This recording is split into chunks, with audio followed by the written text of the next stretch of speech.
working quickly, building systems to finish songs, and keeping your productions simple. If you do these three things, you're not only going to finish your songs, you're going to have much better sounding songs, and you're going to have a much greater output of music.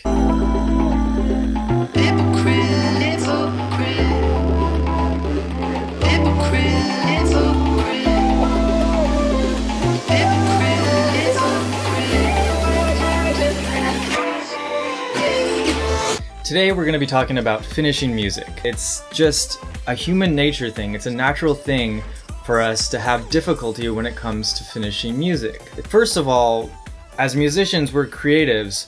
We really enjoy the spark of creativity.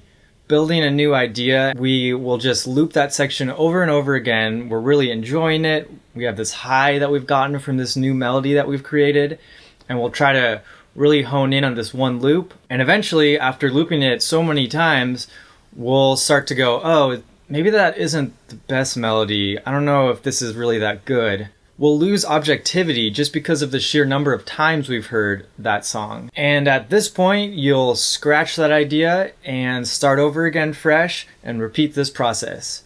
I know you've done it before. I've done this so many times. And so I've been teaching myself over the years how to avoid these problems. This is the tough part. It's going to be a hurdle. It's like any challenge in life. At first, you're going to hate it. So you might not enjoy music production as much for the next few days and weeks if you're trying to overcome these challenges. But I guarantee in the long run, you'll enjoy your music much more. You'll be able to produce more music. The music will sound better, and you'll also have a much larger library of music.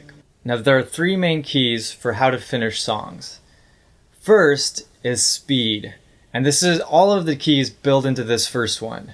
So if you can work quickly, then you can finish your music. This entails just throwing your ideas out there raw at the project, trying to get it down as fast as possible. It also means you should be learning your DAW to its fullest. So if you don't know all the shortcuts, you should really practice them. And as you're producing, try to incorporate shortcuts more so that you become really fluent with your DAW. It's not just speed, you'll actually get better if you know these shortcuts. You'll actually produce better music if you have a quick flow to your music production. Now, the second key really ties into the first, and that is a system. When you're building music systematically, then you can work much faster. The third key is simplicity. Keeping your music simple and working with the most important parts first will allow you to work a lot faster. You'll also have a much easier time in the mixing phase and the mastering phase of your productions if you have fewer parts and each part has a really defined role. If you like to produce more complex music, save the intricacies and the embellishments of the song, some of the more advanced sound design. Save those parts for later on in the production process. Okay, so how do we put these keys into practice? Before we even start any songs, we should build really intuitive templates so that we can work quickly. So whatever elements you use often in songs, you should have tracks and groups for those certain instruments already inside of a template.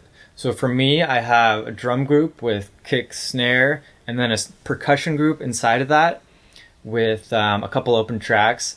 Then I have an instrument group with a couple open tracks. One of the tracks has a default synthesizer in it. Another one has a grand piano in it. And then I have a bass group with an open track. And I have a vocal group and a guitar group. So I have all of these laid out. Then I have a couple sends. I have a short reverb, a long reverb, delay, any delay send I want. Make sure to have a template that fulfills all of these roles. And then within each track, if it's, say, a kick track, put a drum machine in there already with different drums that you can use. If you use synthesizers often in your music, I like to use just a default first-party one that's lower on the CPU. And then as I progress through the song, I might switch it out with Serum and actually do more of the sound designing. But I really, at first, just want to have a basic idea out there. You may think that building a template like this will kind of hold you in place when you make your music, make each song less unique from your other songs. And while there's some truth to this, it's also true that you'll build a sound for yourself this way by having your songs tie together a little bit. You'll want to spend sessions working only on sound design and building up a library of sounds, different patches for your synths, etc. But save this for separate periods, and this allows you to really be open-minded and get really creative with your sound designing. And when you're working on your music production, you're not getting bored of your song because you're listening to it time after time while working on the sound design. And I'll be talking about this more in a future video, so stay tuned for that. Everyone has certain ways of beginning their songs that work well for them. I go about it two ways. One is when I'm feeling creative and I have an idea, I'll just hum that into my phone, any melody that I have. If I have some chords or if I want to beatbox a beat with that melody, I'll do that into my voice memos app on my phone. And then I'll come to my DAW after the fact, throw those tracks in and build around those. Now the other approach I have is I'll be listening to Spotify and I hear a new song that I really like and I want to kind of build something similar. I'll take elements of that song and remix them in my own way and then build a song using those elements. Always start with the hook of the song, the chorus, prioritize the melodies and the chords. Drums are important, prioritize those things first.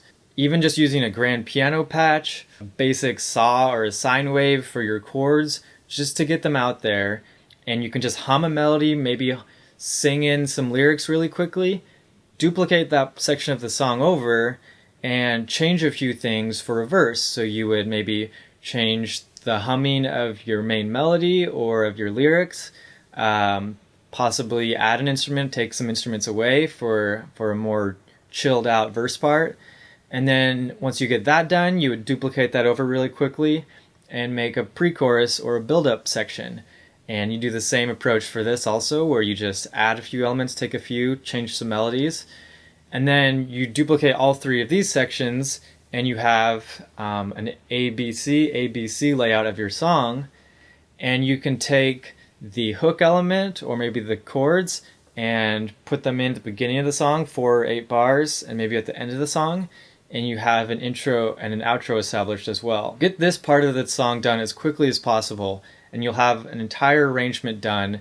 And this should be taking you less than an hour for sure, maybe 30 minutes, 15 minutes, and you have an entire layout of your song. If you have a vocal-driven song, then at this point I would be sure to get in the vocal recordings early for the chorus, for pre-chorus, verse, get all the vocals in place, because those will be the driving elements of the song and you'll build the instrumental around those vocals.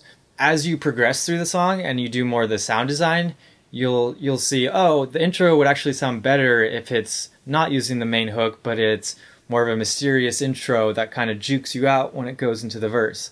Well, then you would do that later on in your production process.